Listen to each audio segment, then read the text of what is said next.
and your 2024 Clash Royale League World Finals. The 8 best players from all around the globe have been battling all season for a chance at the coveted golden ticket to Helsinki, Finland, the home of all things Supercell. Here they seek the ultimate title of being crowned our 7th world champion. 3 days of grueling competition, $500,000 on the line, and the distinctive honor of being called greatest in the world. These players are not only battling each other, but more importantly, they're battling themselves. Will you be able to block out the bright lights and the sound of the crowd? Are you ready to feel your opponent staring you down and still play your game? Are you ready to be a champion? Who will be lucky number 7? I think it's time to find out. Let's meet our players!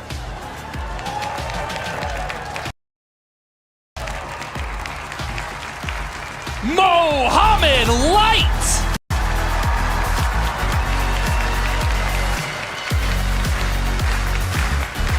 Elsia!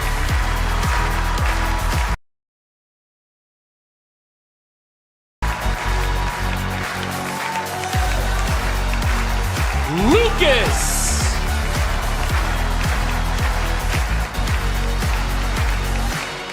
Rico!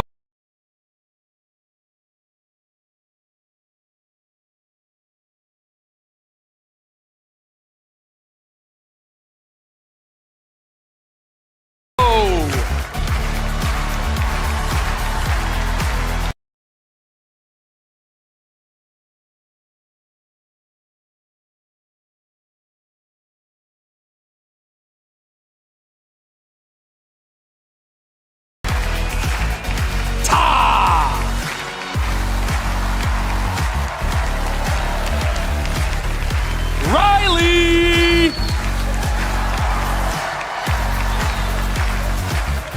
Pedro!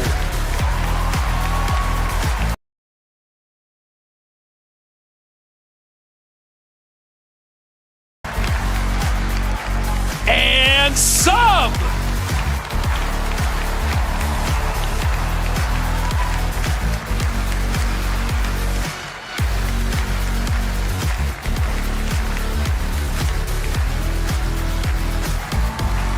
The most anticipated weekend of the year has finally arrived. Live from Helsinki, Finland, it is the Clash Royale League 2024 World Finals. Hello, welcome, I'm Rich Slayton. That's my friend Jackson, Juicy J. Wall, and we are here to crown our 7th CRL champion. Jackson, we've had players, content creators, coaches, fans from around the world coming here all week. I know you are super excited. You know me, Rich. I'm here for one thing and one thing only, to watch the best duke it out in the arena. There is something special about watching perfect Clash Royale gameplay. It is like fine art. Well, let's see how they're going to progress to become a world champion. We have the 8 top players competing in a double elimination bracket. You can lose 1 match, but if you lose 2 matches, your dreams are dashed. You are out of the competition. We are doing BO3s in the duel format, meaning you may not repeat cards throughout a match. You play Fireball game 1, you don't have it game 2, you don't have it game 3, and of course, after reaching towards more money for every win that they get. And every single win's going to come really, really difficult stakes for them because these players are at the top level. They are ready to go, and this bracket isn't easy for anyone as we look at this double elimination journey. We kick things off with something amazing. 2 world champions facing off, our 2022 world champion, Mohammed Light, and the original CRL champion, the last emperor himself, Elsia. Next up, Lucas and Greco, then Ta and Riley in what's been the hardest one to call of the weekend. After that, Pedro and Sub in the Battle of the Brazilians, and we're doing 5 matches today, which means one of these 8 players will end their championship journey today on this broadcast. Yeah, and I can't imagine what that might feel like. I mean, there's just so much happening here. There's so much on the line. There is, I mean, you can just feel the anticipation in the room. People are certainly ready for this one, and of course, I know we're ready for this. Let's take a look at the caster predictions, who we're picking Of course, you don't always get them right, but that's what Clash Royale is all about. All 4 of us across the board, no surprises here, picking the Pharaoh, the 2022 world champion. Lucas getting a full boat in our second matchup, but the big debate here, match number 3, split down the middle between us 4, Ta and Riley. You're joining me with Riley, Juicy J. That's going to be a tough one either way. It really is tough. I really could have gone either way on this prediction, like I'm sure all of us would have. But I had to go for Riley. He's exuding confidence, and he's practicing a lot with Muhammad Light, actually. Oh, they have been practicing a ton. More on that special relationship later. And of course, you can follow along all the action and get some wonderful in-game rewards yourself. If you haven't yet, go get your picks in right now. event.supercell.com/Clash Royale. Make your picks, see if you can beat us in those ones. And of course, as I said before, get some super cool rewards, including the 2024 Clash Royale League badge. Yes, a lot of new badges, not only for spectators, but for the first time ever, we have badges for the finalists, but also the world champion. And take a look at the world champion predictions. Wow. This is your picks at home. 73% of people, Wow. an unprecedented, insane number, have picked Muhammad Light, but at this point, you can't even call it that crazy. Yeah, he is simply the best of the best. I even talked to the other players, and they are even confident that they think Mo will win. It's almost as if the level has shifted even further towards him. But look at number 2. Are you surprised there? The second most votes, the last Emperor, Elsiop. Yes. Now keep in mind, Elsiop is a 5-time world finalist, a former world champion. But you have Ta there, you have Riley there. Excited to see how this one shakes out. And we're not going to waste any more time. Let's go down to the floor where Josh has our first match ready. The number 1 overall seed in this tournament. He's the greatest of all time, 2022 world champ, Mr. 79% overall win rate himself, Muhammad Light.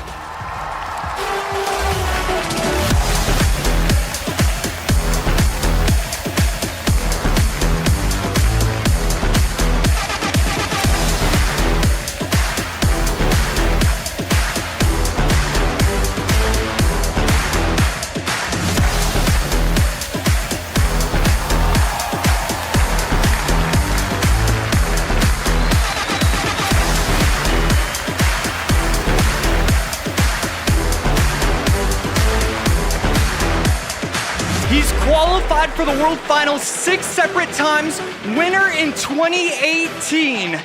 He is the greatest player here. Maybe, we don't know yet. It is Elsiop.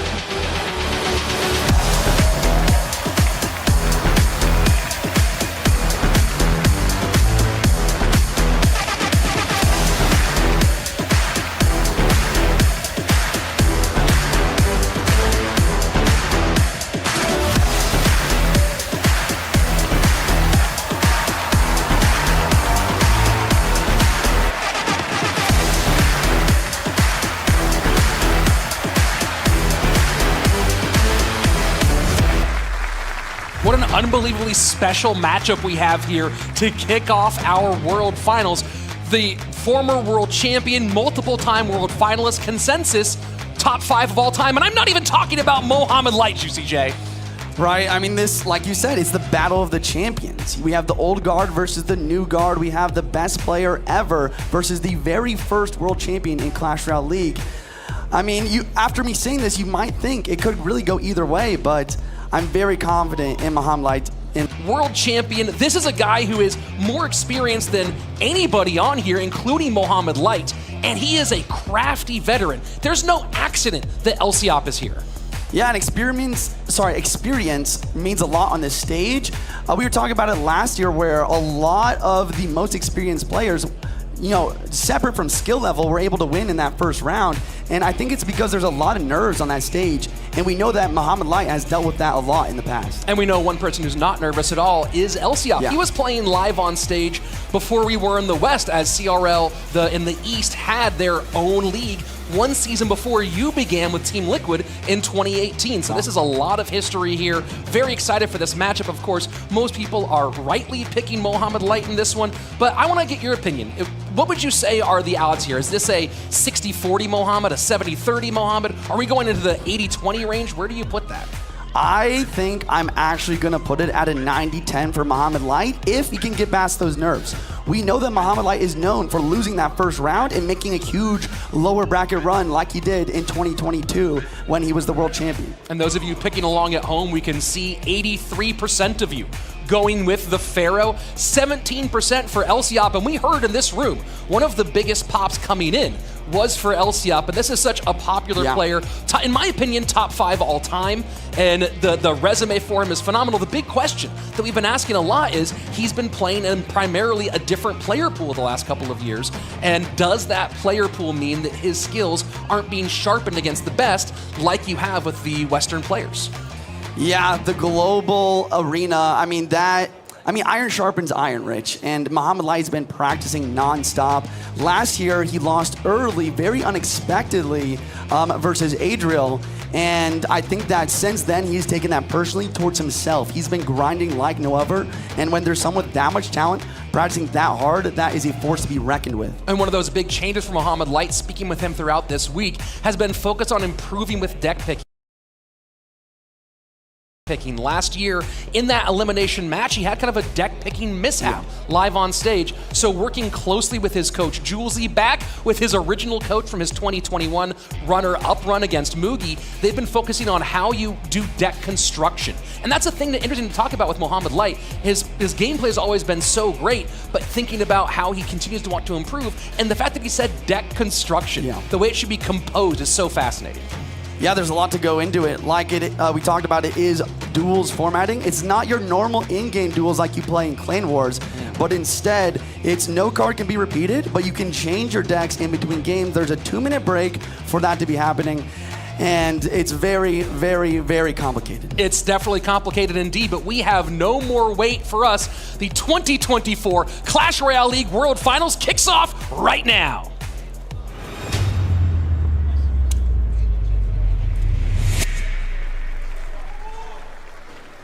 So as you've been mentioning, Juicy, a lot of people, including Mohamed and his coach, predicting that Elsiop will go with I believe it was the P.E.K.K.A. Goblin Giant Rage deck, a really easy-to-use deck here in game number 1. I'd be surprised to see him be that predictable. And looks like he's not going to. There was a lot of people I talked to that thought it might actually even just be P.E.K.K.A. the back first play. But that's not what we're seeing here, especially with the Evo Ice Spirit. Shades of Hog so far from Mohamed Light. And Royal Giant, something that Elsiop did run a lot during his qualifying stages in the CRCC to make this World Championship. Did not typically run it with the Ice Wiz, ran a different construction, but curious to see what he has in store for us here. Monk ability going to drop down to deflect that Archer Queen ability. The Fisherman as well trying to lock onto a cannon. Roll Delivery dropping down. Interesting matchup so far. It's the standard Pigs Earthquake versus a Roll Giant Monk. That Monk is going to be very useful versus the Queen the entire match. First minute away, and so far just a little bit of chip in both directions. You can see, look at the expressions on their faces, right? You see some deep breaths here. Even for 2 of the most experienced former world champions, you cannot replicate what it feels like when it's finally happening. Pigs at the bridge. Does he have the fireball? He does. Wow, this is a great situation for Elsiop. A lot of the time you might see a lightning or maybe even an earthquake with Royal Giant, but that fireball is going to make it so Mohamed Light actually has to split his pigs and split his damage across the towers. Something he's very good at traditionally, very good at early on, getting dual lane pressure and damage. We'll see if he gets that done here today. The Evo RG drops in the back as we go towards our double elixir time. I talked to Mohamed Light and Riley and others, and they said Elsiop is a great player, but maybe his deck picking isn't up to par. But after seeing this, I don't know. I don't think that's true because this is a great matchup for Elsiop. And Pigs in, Elsiop back to 4, Fireball able to clear the log for the Evo Skeletons, and the RG doesn't get the damage Elsiop wants, gets a little bit in, but a fairly solid job by Mo to mitigate that damage despite the great play of Elsiop. Roll Giant in the back yet again, and we know there's going to be another Monk in front of that to stop the Archer Queen. And it's really only going to get worse. Later in the match, we're going to see 2 Roll Giants on the board on each side, which is very difficult to deal with, especially when you don't have a solid tank in your deck. EQ in early, and Mohamed Light maybe trying to figure out what's going to be the mathematics to get his damage in, and now we go aggressive. RG at the bridge, left-hand lane, switching sides. This one, though, getting handled by the Cannon and the Archer Queen. Guard does get a couple of stabs. Monk, same lane as the Queen yet again, and here comes the split bigs I was talking about. You have to choose which side to fireball. Fireball on the right, guards on the left. Will Muhammad get a second Archer Queen ability? Yes, he has it available, but he's not going to use it. Elsiop with the Monk ability to prevent. Lead now for Mohamed in sudden death overtime, 24-62, top right-hand side of your screen, 23-88 on the bottom. Evo, Ice Spirit plus Cannon to hold against the Royal Giant. Bigs right away. I really like this pressure while defending, forcing the fireball on defense, using the log as well. Elsiop knows that this game is very close, and wow, and the Ice Spirit doesn't jump. Was that an overspend by Elsiop with the fireball and the log there? I know he wanted to mitigate all the damage, but you know, instead of a positive trade, now he had a negative one. Yeah, and the Queen's still alive. He has to log, and here comes the pigs. And watch out for those Evo skeletons. He has to fireball, but look at the damage to the right-hand side. And you saw he had to wait to make sure that the Evo skeletons and the two pigs were together. Pressure from Mohamed Light now giving him the lead with 1:08 left. Keep in mind that while Elsiop does have fireball and log, there's almost no way they're going into a spell cycle situation with his defensive needs. And here comes the pigs right away with the pre-log plus pre-quake on the guards, allowing for so much damage to come through with these piggies. Elsiop needs to bounce back with a double Royal Giant push if he's going to make this comeback. Does he double up on that left-hand side, or does he go left-right here? We see the guards and the fishermen on the right-hand side. Evo Skellies, Ice Wiz plus log to clear. Evo RG still fairly healthy. Second Royal Giant right behind it. He needs to break through here. Can he do it?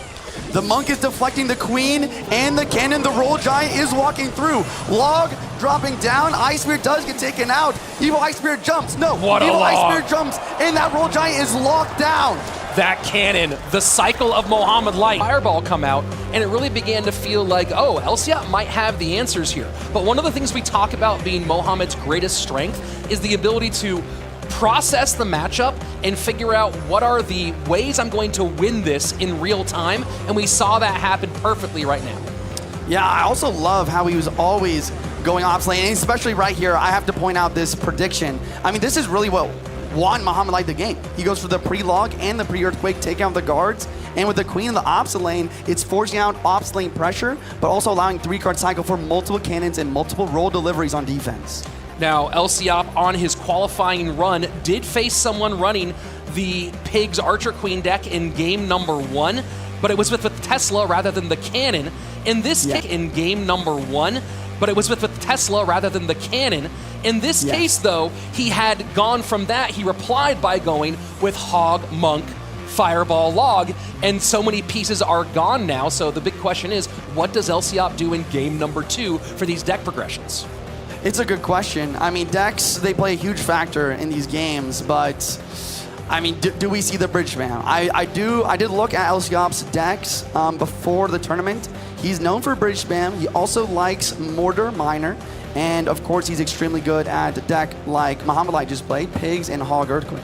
He did play a lot of Lava along his route, both Lava Loon and Lava Miner. Now, this was back in July, very different meta, but delivery out here, maybe some possibility to see him go to the skies, especially considering that it's not really a popular deck, maybe a bit of a swerve here in those deck picks. Yeah, now that you say that, if you would have brought Lava in this first game, it would have been extremely successful with Archer Queen being the only air defense. But now with Cannon out for Mo, I'm wondering if Tesla and Inferno Tower will fill that building slot, really blocking that Lava out. This is the hard part. This is where the analysts and coaches make their money. But of our 8 players here, only 7 of them are here with a coach. Yes. Elsiop being the lone player, completely picking and planning on his own. And that is a different weight to carry, especially on this stage. So you have to wonder, it's been a while since we've seen Elsiop in a solo World Finals in this type of picking environment. We'll see how it goes. Game number 2. Let's do it.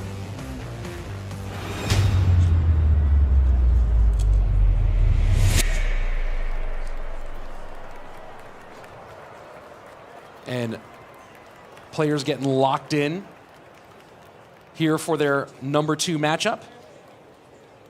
The loser here will face the loser of our next match between Lucas and Greco, and Drill for Elsiop. And a P.E.K.K.A. from Mo. This is the deck that Mo was expecting Elsiop to play. Elsiop really going completely different. And speaking of completely different, we see the Cannoneer Tower. Now that is really not a tower that I expected to see very often during this tournament just because it recently got nerfed. But it seems to be doing very well versus this P.E.K.K.A. And it's Drill, Wall Breakers, the two Evos he's choosing as well. Doesn't get the connection courtesy of the Rage. A little funny here to see Mo and Jules talking about this deck all week. This is the deck they expect him to go game number 1, and then see them bring it out alongside our newest champion. Here comes yet another drill. Next drill will be Evo. I love the placement, pulling everything backwards, allowing the Ghost to splash and connect on tower. Good Fisherman to prevent that second hit, though. First blood, first significant blood drawn by Mohamed Light, but lead back now. Whoa, Royal Giant in here. This is a whole lot of fun. The Royal Giant Gobsine ability is unnecessary. The Dark Goblin gets arrowed out. This Royal Giant extremely healthy on top of this tower. This tower is taking a beating. The stun certainly mitigating some of that, but down to 1602. And now we'll see, can he make some headway in the opposite direction? One wall breaker pulled, one does connect. Bandit dashes in, guards to hold, but this is a lot of damage going the opposite way.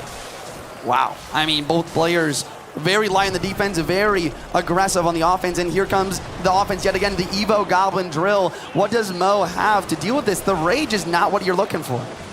Snowball in to slow the tower and get a little bit extra damage on there. Now Evo Wall Breakers with the action on the back. Wow. And no ability here, down to 220. Full connection, and Mohamed Light's in trouble in game 2. And this is a deck Elsiop is known for, whether it be Cannon Card Bridge Spam with the Ram Rider or a Goblin Drill Bridge Spam. He knows how to keep that elixir and apply that pressure. The only question is, can Mo break through with this Evo P.E.K.K.A.? So far, so good holding. Bandit dashes at a great time, takes both the P.E.K.K.A. and helps cover against the Doctor. Here we go, drill in, 195 remaining, Snowball down, 25 HP, 21, gets the stab. Elsiop has the tower down. Can he defend for 19 seconds?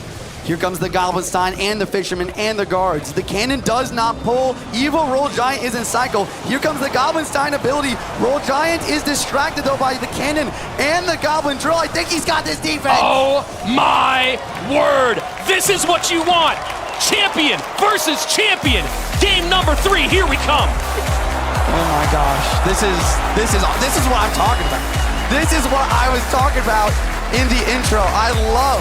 This is art. I love watching this. This is perfect Clash Royale gameplay. And certainly one thing we've seen here is that Elsiop is not blinking. Yeah. He is taking Mo deep. He's seen it done before. KK in 2022 beat Mohamed Light in the first round. Of course, Mo had the last laugh as our champion in that year, but still, he knows, like everybody, that Mo can be beat. Yeah, if Mo is going to lose, it's most likely going to be in that first round. The question is, can Elsiop make it happen again? He's used a big skill set here with his bridge spam skill set. I said it twice, but the Bandit, the Ghost, the Drill, the Goblinstein, just perfect gameplay, but he can't use those cards again in this third game. And that's the dual mode restrictions, of course. He has played some other bridge spam variants, but each one of them either has the Bandit or the Ghost in it. The question is, does he go that direction? Does he now turn to Lava, as there are some openings there potentially? And honestly, this is gonna come down to the wire, but keep in mind, we just saw Rage out. We've of course seen the delivery out, more and more opening for the deck that got Elsiop to World Finals. Yeah, and then the other question is, does he use the P.E.K.K.A.? I mean, I think Mo is going to have stuff for P.E.K.K.A. I don't think that's the right play. But on the other hand, if Mo's always worried about an opposing P.E.K.K.A., I mean, that's always making his deck a little bit weaker against other things. There's so much dynamics that goes into this. Oh, and we saw the Cannoneer here. You were asking that question, what's it doing here? But then you're up against P.E.K.K.A. Royal Giant. You're getting those big hits on those beefy, tanky units. So some great work here from Elsiop. We were worried about deck picking. Deck picking goes very well in game number 2. Yeah, I mean, he's been doing great with it so far. Once again, I mean, it's just what is going to happen in this game 3. This game 3 is for all the marbles. I mean, you might have to think. I mean, does nerves just start playing a factor here? And like we've said time and time again, LCOP, I don't think he has those anymore. He's just grown out of them. He has so much live experience. Spells out for Mohamed include Delivery, Earthquake, Log, Rage, and Arrows. On LCOP's side, Fireball, Log, Snowball. So a lot of the spells still remaining for both of these players. Of course, LCOP with a bit more in terms of wide coverage.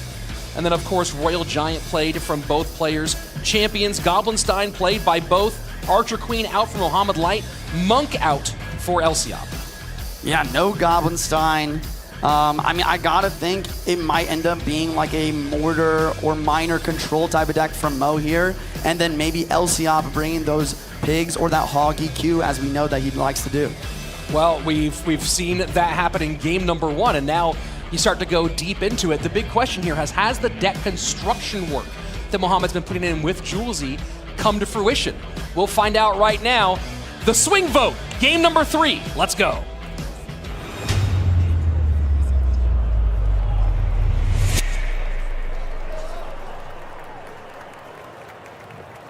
And the room is very tense here.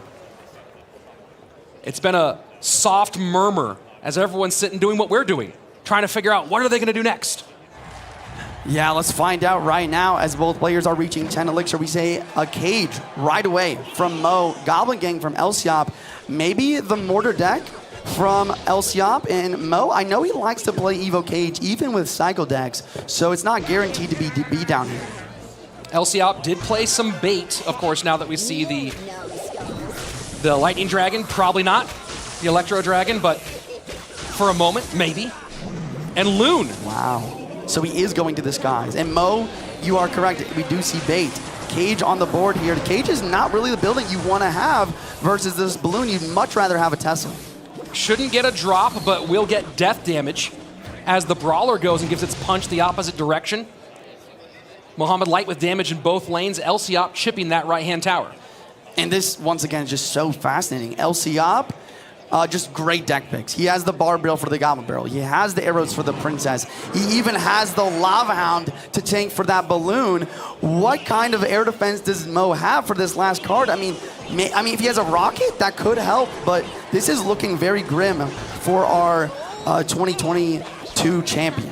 Little Prince and Princess both getting ready to go to work, although the Princess walking away from the Lava Hound. Cage pulls to the middle, and she does retarget towards the Evo Electro Dragon. Barb Barrel picked up by the Fire Spirit plus the Knight. Great protection by Mohamed Light. Lava Pups are trying to take out this Little Prince. They are successful, but the Princess will help out, and here comes the Goblin Barrel on the counter push. The Knight is tanking. LCOP not really playing much. These Goblins are doing so much damage. Well, maybe some cycle issues there for LCOP. You've seen him shaking his head a lot in this matchup, and I think that maybe he got a position where he was not happy with his ability to defend. Yeah, he was low in elixir as well, but at least he's up about 1 elixir here. He's able to get that lava. Mo Light deciding to use the Princess aggressively to apply pressure opposite lane this time. And you see him going with the gang to clear the Princess rather than a spell, making sure he's not going to get caught flat-footed by the incoming imminent Evo Bear. Loon in, pups all around. Mohamed Light's defense is absolutely picture perfect.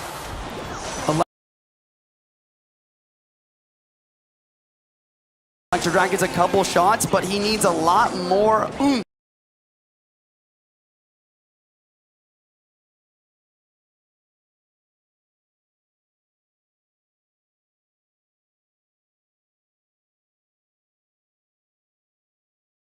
In his push than that, and yet another Goblin Barrel.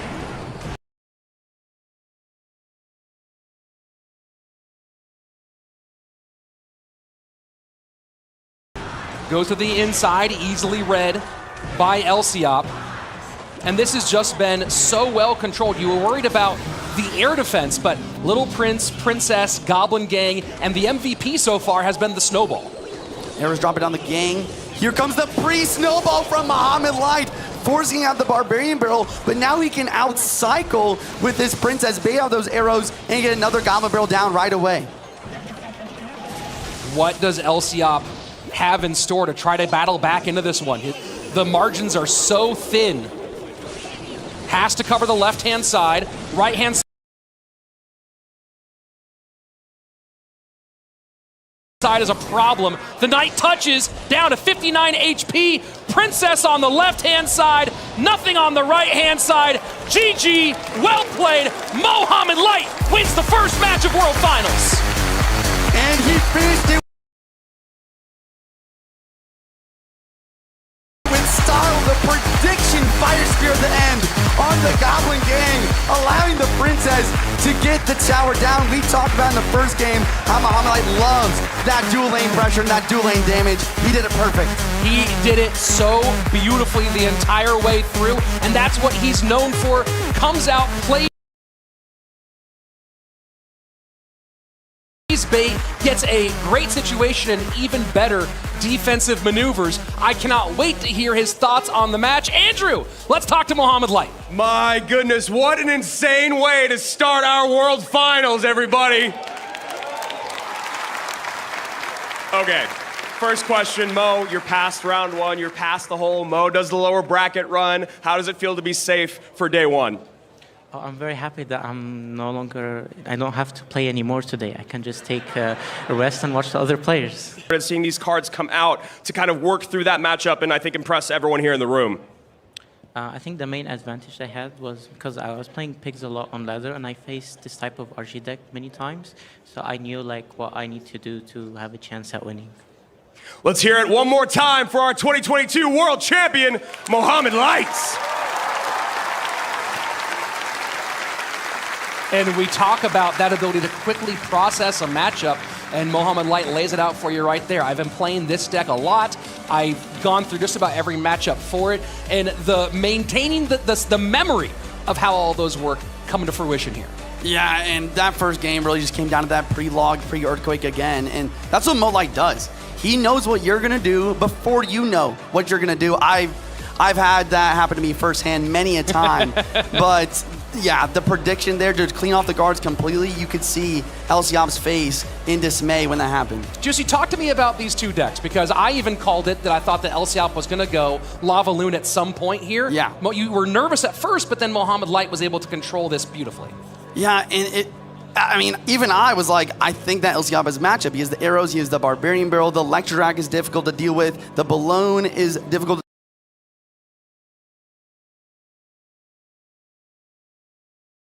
deal with without a Tesla or a rocket. But Mo Light, he basically outcycled arrows a lot with the Princess, controlled the match completely, used the snowball and that fire spirit to his advantage. I mean, you called it during it, the snowballs were perfect the entire time, really just allowing him room to be able to stop those balloons from reaching his tower. And here, perfect.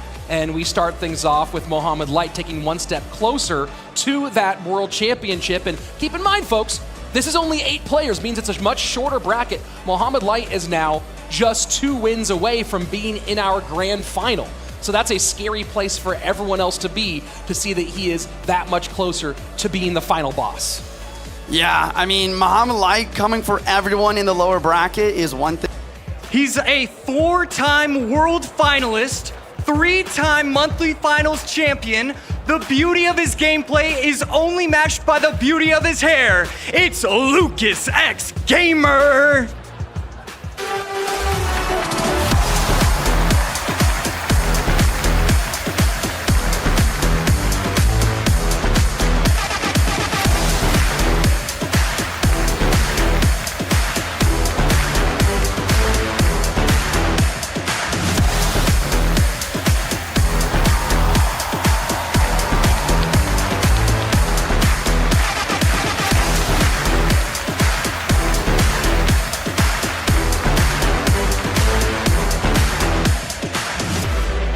He's what I'd call an underground pro. For the past 5 years, there's been whispers about his greatness, saying that he'd just show up to some random tournament and run the table. He's a dog. That's why we call him Greco.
And getting into match number 2, I'm joined on the desk by my longtime friend and partner, Andrew Guy. Andrew, we have a fun one here. We have a 3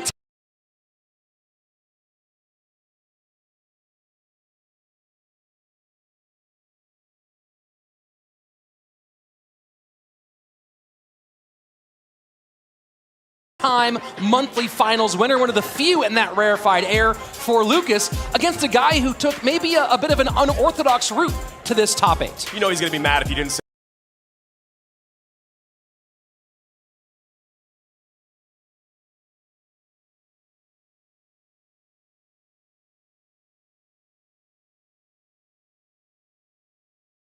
say two-time without a coach. Very yeah, I important, mean, very yes, and that and Lucas, and yeah, I mean, you brought out some really interesting numbers today with Grieco, talking about his kind of run at the end of the season. You know, a lot of people know he got 3rd.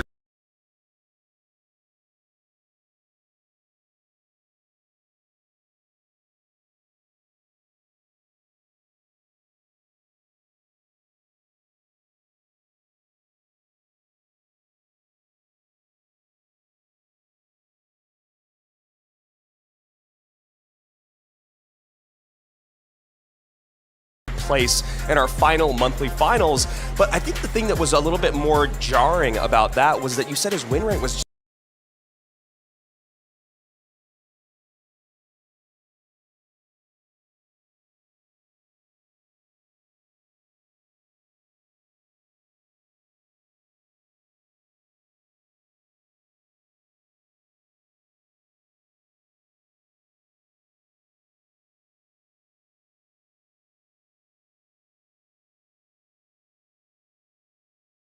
sitting right at 50%. And when you're talking about a 50% win rate, and a lot of the people that we're going to see here were there, I just don't know if that's going to be up to snuff for Grieco. Yeah, 6-6 on that run, but going into that last monthly final, it was with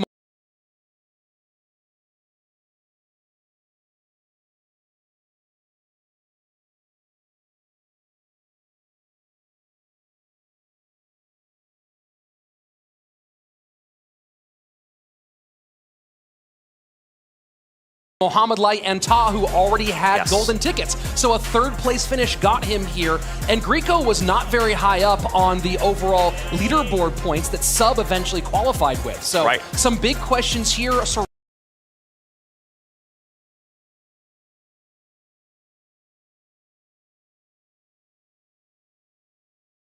Surrounding Grieco, does he have the level? He's certainly a top 20 guy in the world, but does he have it to get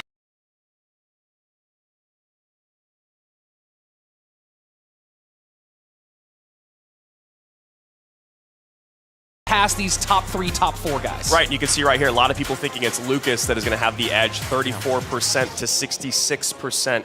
But a big conversation with Lucas is about the mental game. But, you know, talking to him after he won his monthly finals, it seems like he's matured quite a bit over the last couple of years. And honestly, I think as long as he can lock down the mental battle that goes on, you heard AC talking about it in the intro,